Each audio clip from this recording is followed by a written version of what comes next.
The 1950s was a magical period. Bell Labs in the United States invented the MOS transistor, completely transforming the electronics industry and rapidly ushering all of humanity from the industrial era, which had just begun a few years earlier, into the information age, leading to explosive development and growth in all aspects of human society. We really should be deeply grateful to the scientists who invented the MOS transistor. However, some people voiced different opinions. Jack Schulman, a manager at an American computer company, claimed that the transistor was not invented by Bell Labs. He and his company held key evidence that could expose everything, a detailed laboratory notebook that recorded how the transistor was born at Bell Labs, with all the details. These details show that the transistor came from the Roswell incident, an event that happened over 70 years ago and has been talked about countless times. Why has its popularity never waned? Time and again, official investigation reports and top-secret documents have been declassified, all to explain the Roswell incident. Why is it still an unsolved mystery? Today we will take you through the Roswell incident in chronological order. On June 24, 1947, pilot Kenneth Arnold saw several circular, unusual flying objects while on a mission. 2 weeks later, a UFO crash occurred in the suburbs of Roswell, New Mexico, USA. The local sheriff called Army Intelligence Officer Colonel Jesse Marcel, who took the wreckage back to the base. Soon, Base Public Information Officer Walter Haut, under the orders of his superiors, released a statement that was widely spread and reported by newspapers and radio stations across the country. Guess what the content was? Denying all their findings? No. The United States Army press release stated they had discovered a UFO. This news report became the biggest news in the United States at that time. Some officials from the United States Army and Air Force even claimed that the widely circulated flying saucer mystery would soon be resolved. However, just a few hours later, the official statement was retracted, and it was claimed that the debris was a weather balloon. The news once again spread across the United States, and people's enthusiasm for flying saucers quickly cooled. Of course, only those involved know the real secret.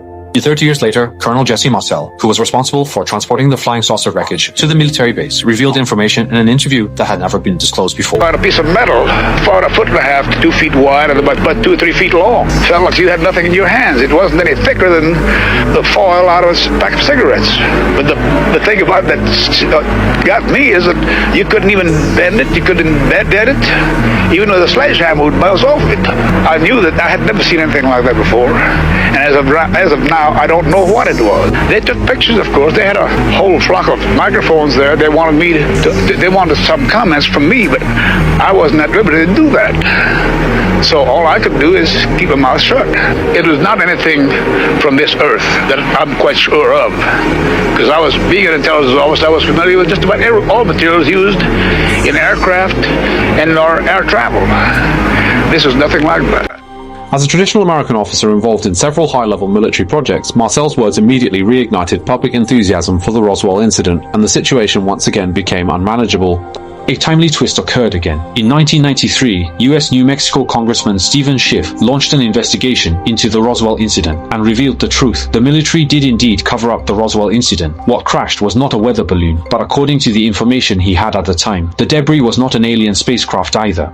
The wreckage recovered by Colonel Marcel actually came from equipment materials of a top-secret project at the time called Project Mogul. The purpose of this equipment was to monitor Soviet atomic bomb tests. Yes, they did lie, but there was no alien spacecraft behind the lie. This investigation result is also one of the most well-known explanations of the Roswell incident. In theory, this matter should no longer be an unsolved mystery. However, this is not the case, because this investigation only explained the first side of the Roswell incident, but the public is more interested in another one. The Roswell incident actually had two sides. Former NASA astronaut Edgar Mitchell, who was also the sixth person to walk on the moon, made statements in an interview with NBC in 1916 that brought the Roswell incident back into the public eye after 2 years of silence. Yes, there have been ET visitation, there have been crashed craft, there have been material and bodies recovered. And there is some group of people somewhere that may or may not be associated with government at this point, but certainly were at one time.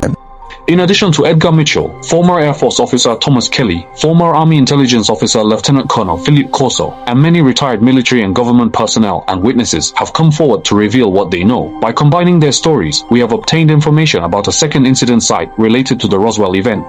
Witnesses once saw that before the flying object crashed, it ejected a part resembling an egg. Since the location was near the White Sands missile range, the residents who saw this initially thought the flying object was some kind of military weapon or aircraft test and did not pursue the fallen object. The most crucial testimony regarding the so-called alien bodies comes from Glenn Dennis, who was the owner of a local funeral home.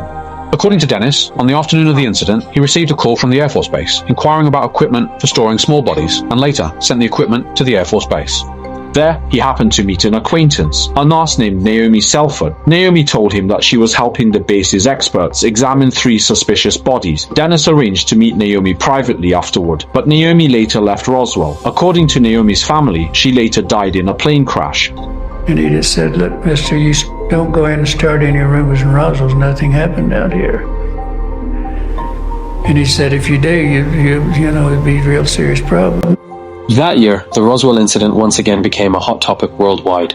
As more so-called witnesses came forward, the situation once again became increasingly unmanageable. Shortly after, a new official investigation report was released. In 1997, the United States Air Force issued a new report, stating that the so-called alien bodies witnessed and reported in the rumored Roswell incident were actually dummies used for high-altitude collision tests. The project was codenamed High Dive, aimed at testing parachutes using simulated dummies. If everyone has ever heard about the claim of discovering alien bodies in the Roswell incident, then this explanation should be the only official explanation you can find, and it seems absolutely reasonable. However, after this so-called high-altitude operation was declassified and people learned the project details, there is one issue that cannot be ignored. The start time of the high-altitude operation was 1953, which happened 6 years after the Roswell incident. They're talking about 1947. Well, you're talking about dummies used in the 50s, almost a decade later. Well, I'm afraid that's a problem that we have with time compression. The military's explanation is actually no less absurd than the civilian conspiracy theories. It feels like they are deliberately leaving clues, waiting for others to point them out. The US military seems to be sparing no effort to continue the Roswell myth, and subsequent developments have been the same. Various conspiracy theories such as Area 4, Hangar 18, Grey Aliens, Roswell reverse engineering, and the MG-12 committee keep emerging. As time goes by, records are destroyed, eyewitnesses die one by one, and people choose the stories they most want to believe, accepting them as the truth in their hearts. Countless clarifications, refutations, and clarifications again. Roswell must be hiding a secret, and we may never know the truth. But the only certainty is that the person behind shaping this myth, whoever they are, for whatever purpose, the ancient myth of the Roswell incident continues. Let's focus together. Do you believe in the existence of aliens? A few years ago, the United States Federal Bureau of Investigation released over 2,000 declassified files. Among them, there was a declassified memo about aliens landing in the United States in 1947, which drew significant attention.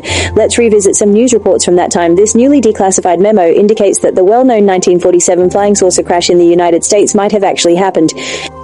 The memorandum indicates that aliens landed in Roswell, New Mexico before the year 1950.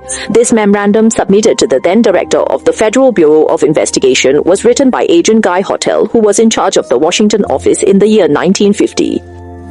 The memorandum, themed on flying saucers, states that Air Force investigators told him that 3 so-called disc-shaped flying objects were found in Roswell, New Mexico. The saucers were circular with a raised center approximately 15 meters in diameter. Inside each saucer were 3 humanoid bodies, but about 90 centimeters tall, each wearing finely textured, form-fitting metallic clothing.